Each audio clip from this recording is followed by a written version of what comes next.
ഇപ്പോൾ കേരളത്തിലെ സഭയിൽ പെരിയ ഇരട്ടക്കൊലക്കേസിലെ പ്രതികൾക്ക് പെരോൾ കൊടുത്തത് ശരിയല്ല, അടിയന്തര പ്രമേയത്തിന് നോട്ടീസ് കൊടുത്തപ്പോൾ സ്പീക്കർ പറഞ്ഞു അത് അടിയന്തരമായി ചർച്ച ചെയ്യേണ്ട, ചോദ്യോത്തര വേള നിർത്തി ചർച്ച ചെയ്യേണ്ട വിഷയമല്ല എന്ന് പറഞ്ഞാൽ അത് അവിടെ അവസാനിച്ചു. അപ്പോൾ സ്പീക്കറുടെ ഡയസിൻ്റെ മുകളിലേക്ക് പാഞ്ഞു തരാൻ നോക്കി, വാച്ചും വാടായിട്ട് ഉന്തും തള്ളുണ്ടാക്കി.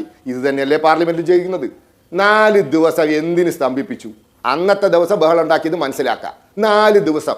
ഇന്നലെ ശശി തരൂരിനെ വിളിച്ചു, അപ്പോൾ പ്രസംഗിച്ചില്ല, ഇന്ന് പ്രസംഗിക്കുന്നു. ഒരു ദിവസം ഈ സഭ നടത്തിക്കൊണ്ടുപോകാൻ എത്ര കോടി രൂപ ചെലവാ?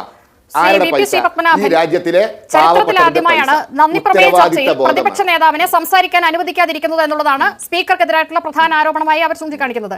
എന്തുകൊണ്ട് പ്രതിപക്ഷ നേതാവിന്റെ പ്രസംഗം നന്ദിപ്രമേയ ചർച്ചയിൽ പൂർത്തിയാക്കാൻ അനുവദിച്ചില്ല എന്നുള്ളതാണ് ചോദ്യം.